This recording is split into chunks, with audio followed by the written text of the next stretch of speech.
Muy buenas tardes, así inicia la emisión central de Noticias Ahora. Comenzamos de inmediato nuestro recorrido informativo.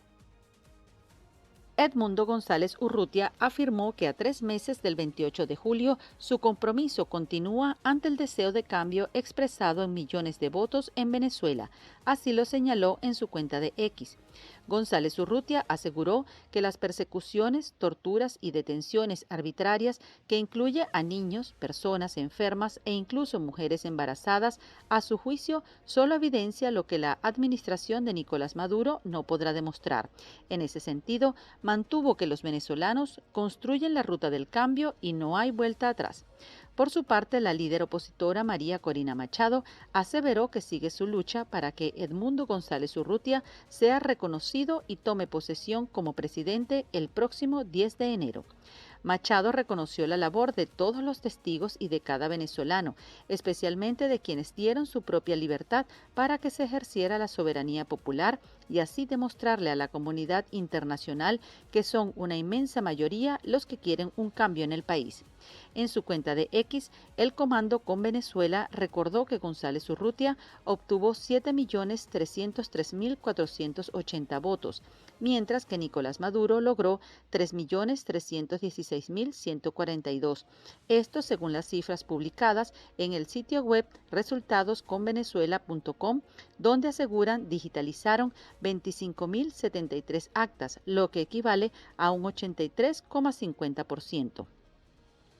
A 3 meses de la elección presidencial, el Consejo Nacional Electoral aún no publica las actas. Sin embargo, le adjudica la victoria a Nicolás Maduro con 6.408.844, 51,95% de los votos, mientras que Edmundo González, según el ente electoral, obtuvo 5.326.104, es decir, 43,18%. La comunidad internacional ha reiterado su petición de que se publiquen las actas por parte del CNE, quien ya juramentó a Maduro como presidente electo para el periodo 2025-2031. Ante la no difusión de resultados disgregados, varios países optaron por reconocer a Edmundo González Urrutia y rompieron relaciones con Venezuela, entre ellos Panamá, Uruguay, Perú y República Dominicana.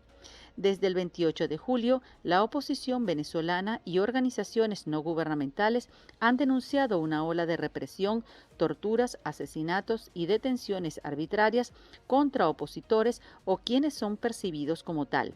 Según la ONG Foro Penal, hay 1.824 detenidos postelectorales, mientras que el Ministerio Público lo calcula en más de 2.000 arrestos. Maduro con 197 votos. Edmundo 550. Han pasado 90 días desde que se hizo la elección presidencial. Desde el Consejo Nacional Electoral el silencio es sepulcral. Edmundo González está en el exilio, María Corina Machado en la clandestinidad y Nicolás Maduro salió y regresó de una gira por Rusia y otros países. Sin embargo, el politólogo Benigno Alarcón piensa que la población venezolana tiene aún expectativas de cambio. Faltan aproximadamente 2 meses y medio para, digamos, para cruzar el Rubicón del 10 de enero. Pero la realidad del asunto, por el otro lado, es que la gente quiere que pase algo y la gente tiene la expectativa de que puede pasar algo. Lo que la gente no tiene muy clara es si tiene algún rol en eso que va a pasar el 10 de enero, si debe hacer algo o si alguien va a hacer algo. El gobierno de alguna manera va a tratar de llegar al 10 de enero, poder pasar la página lo antes posible, para eso está preparando las próximas elecciones regionales y municipales, pero al final del día veo poco probable que pueda pasar la página con tanta facilidad. Por ahora hay pocas probabilidades de una negociación, según Alarcón. Y la realidad del asunto es que la negociación básicamente es un juego de alternativas. Yo llego a un acuerdo cuando el acuerdo que tengo al frente es mejor que todo lo que yo puedo hacer fuera de la mesa de negociación. El gobierno hoy está convencido que puede mantener el poder fuera de la mesa de negociación. Y mientras el gobierno esté convencido que puede mantener el poder fuera de la mesa de negociación, no va a negociar. El politólogo afirmó que no ve tan claro las supuestas reuniones entre algunos factores de oposición y el ministro de la Defensa, Vladimir Padrino, por el tema electoral regional. Yo dudo mucho que los rumores que hay sobre reuniones de actores de oposición con entidades gubernamentales o con instituciones como la institución militar sean ciertas. Yo tengo dudas. Cualquier persona que por su cuenta trate de reunirse con actores, digamos, que no son parte del gobierno, termina siendo sospechoso con consecuencias que ya todos conocemos. ¿Qué piensa la gente en la calle sobre la actuación del Consejo Nacional Electoral y lo que puede ocurrir el 10 de enero? Yo espero que el 10 de enero, bueno, sí, que esta gente acepten y entiendan que sí perdieron, que hay un pueblo que les respondió y que deben de irse. Deberían de haberlos publicado, pero hasta la fecha no los han publicado. Bueno, que la política estamos muy mal, que para poder avanzar y salir adelante este país tiene que haber una política seria y responsable. Que no los van a publicar. Porque la respuesta está dada indistintamente, ellos se quedan, pues. Así como perder energía. Según el politólogo Benigno Alarcón, comparando con otras transiciones que se han dado en el mundo, cuando los autoritarismos se hacen más radicales, están más cerca de dejar el poder. El primer vicepresidente del Partido Socialista Unido de Venezuela, Diosdado Cabello, reafirmó que Nicolás Maduro tomará posesión el próximo 10 de enero al cumplirse 3 meses de la elección presidencial. Y bueno, con respecto al 10 de enero, nosotros nos estamos preparando para que el presidente pueblo, asuman el 10 de enero. ¿Ante quién se va a juramentar el presidente de la República Bolivariana de Venezuela electo el 28 de julio? Ante la soberanísima Asamblea Nacional de la República Bolivariana de Venezuela, ¿con sede dónde? En Venezuela. Además, aseguró que continuará la lucha contra la corrupción y recordó al militar Raúl Isaías Baduel, a quien acusó de corrupto, mientras que la oposición lo señala como un preso político que murió bajo la custodia del Estado. Nunca antes pueden decir lo que quieran. Se había entablado una lucha contra la corrupción como se hace en este momento. Eso, por supuesto, tiene su costo. Esto tiene su costo. Recordemos cuando el comandante Chávez era presidente y se pasó a juicio a aquel señor que se llamaba Baduel. Recordemos, por un hecho de corrupción, por la administración. Claro, Baduel en ese momento era querido por sectores opositores, porque había asomado la posibilidad en declaraciones de irse del lado del presidente Chávez, pero entonces inmediatamente dijeron preso político. No, preso político no, fue por corrupto. El también ministro de Interior arremetió contra el gobierno de Brasil, indicando que tienen una escuela de diplomacia estadounidense. Este pronunciamiento se suma a otras declaraciones tras el impedimento del gobierno de Luis Ignacio Lula da Silva a que Venezuela ingresara al grupo BRICS en su última cumbre en Rusia, a la que asistió Nicolás Maduro junto a una comitiva. La primera ministra italiana Giorgia Meloni reiteró el apoyo de su país a Edmundo González Urrutia para facilitar la transición democrática y pacífica en Venezuela durante un encuentro en el Palacio Chigi en Roma. Meloni subrayó la prioridad que el gobierno de Italia da a la situación en Venezuela, también como parte de su presidencia de turno en el marco del G7. La mandataria italiana exhortó a la administración de Nicolás Maduro a que finalicen de forma inmediata las violaciones de derechos humanos, las detenciones arbitrarias y las restricciones de libertades fundamentales, en particular en relación a la oposición política. Por su parte, González Urrutia señaló que las vulneraciones a los derechos fundamentales y la represión son temas que causan alarma en mandatarios y representantes de los países democráticos. El Colegio Nacional de Periodistas denunció que han pasado más de 72 horas desde la desaparición del comunicador social Nelín Escalante, después de que la tarde del pasado viernes fuera detenido por presuntos miembros de un cuerpo de seguridad del Estado. Hasta ahora lo que conocemos es que el pasado viernes el colega Nelín Escalante fue trasladado desde el Centro Comercial Líder hacia la sede del DIGESIN, Boleíta, y se rompió la comunicación con los familiares. Desconocemos su paradero, desconocemos información sobre las razones que puedan haber existido para su detención. Desde la organización resaltaron que este tipo de acciones son violatorias de los derechos humanos y la libertad de expresión en el país. Un nuevo caso donde se siguen violando los derechos de los periodistas. Estamos observando que es prácticamente un patrón que se ha venido cumpliendo en los últimos tiempos y lamentablemente es una situación que no debe repetirse, porque prácticamente están secuestrando a un ciudadano, en este caso un periodista, independientemente de las razones que pudiesen esgrimir para ello, alguna falta o investigación que tenga que abrirse, no implica la detención de esa forma, arbitrariamente, sin informar a familiares, sin informar al gremio periodístico ni a ninguna otra organización en materia de derechos humanos, defensora de los periodistas. Evidentemente es un paso más en esa escalada de agresiones a periodistas y medios. Asimismo, enfatizaron que en lo que va de 2024 se han presentado al menos 204 agresiones a la prensa en Venezuela, de las cuales al menos la mitad habrían ocurrido tras las elecciones del pasado 28 de julio. Cualquier información que pueda ser sensible es motivo para que el periodista sienta miedo y lamentablemente debo reconocerlo, debo decirle que hay una especie de stop en el ejercicio de la profesión en Venezuela, puesto que los periodistas se han venido autocensurando, los mismos medios se han venido autocensurando por ese temor permanente que existe de todo, no solamente las presiones, sino causas como esta o sucesos como este, donde se detiene un periodista y no se informa sobre su detención y sobre todo se detiene tratando de imputarle delitos que son sumamente graves, instigación al odio, terrorismo, delitos que pueden inclusive llegar a una sanción de hasta 30 años. En la actualidad, 15 trabajadores de la prensa permanecen detenidos en Venezuela, entre ellos el camarógrafo de nuestra planta BPI TV, Paul León, quien ya suma 90 días tras las rejas. Luego de haber recuperado la ciudad de Maracaibo en materia de recolección de desechos sólidos durante la gestión de Rafael Ramírez Colina, el alcalde encargado, Adrián Romero, aseguró que trabajan para poder continuar brindando dicho servicio.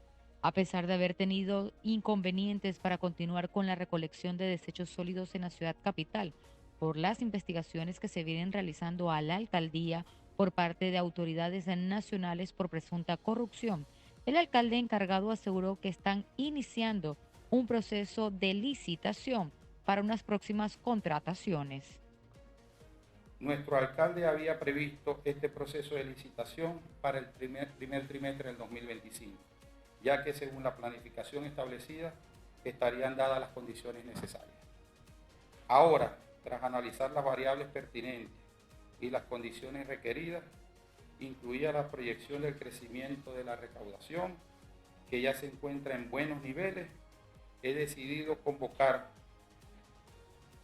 un proceso de licitación para la recolección de basura en el municipio de Maracaibo de forma inmediata. Se estarán tomando todas las medidas pertinentes para llevar a cabo esta convocatoria, siguiendo la hoja de ruta que el alcalde Rafael Ramírez estableció en este asunto.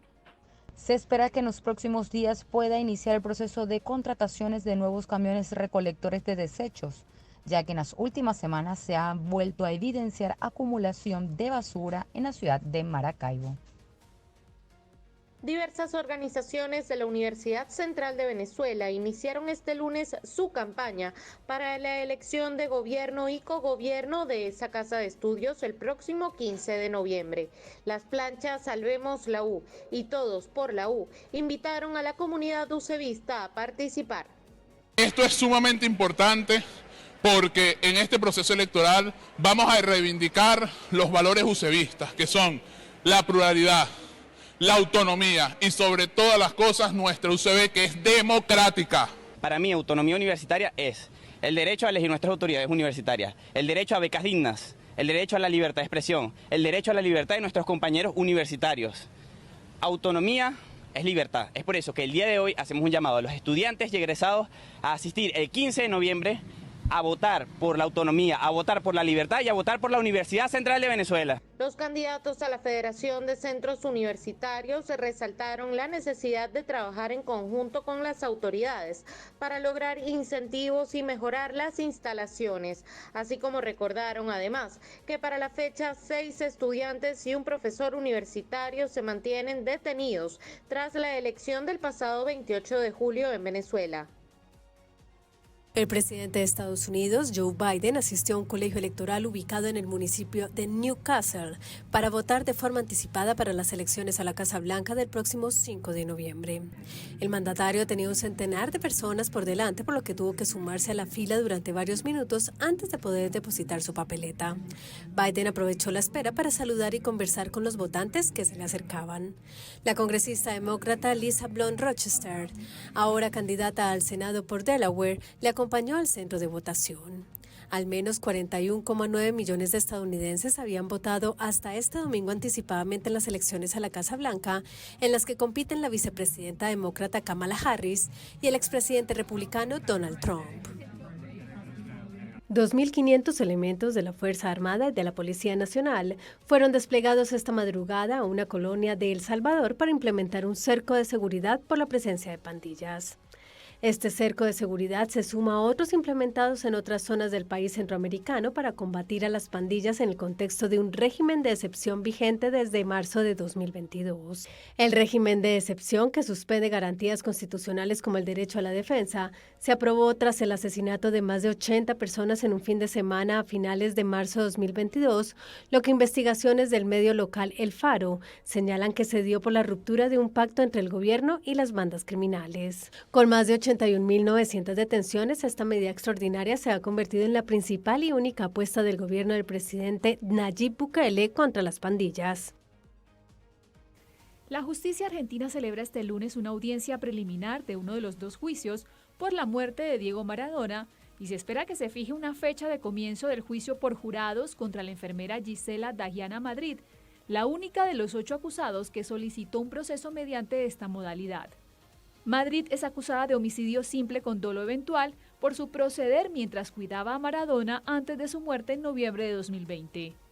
Rodolfo Baqué, el abogado de la enfermera, señaló antes de su ingreso al recinto. La audiencia de hoy es importante porque debería fijarse la fecha, deberían fijarse los testigos que van a deponer en el juicio por la muerte de Maradona, los cuales nos van a dar luz de cómo lo mataron a Maradona y por qué.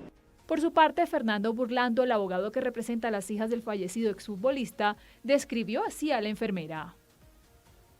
Es un eslabón del mismo tamaño que esta cadena de criminales que asesinaron a Diego. Pero es muy grave el cargo, ¿no? Es tan importante, el eslabón es tan importante como los demás criminales que son parte de este eslabón de la cadena, en igual medida.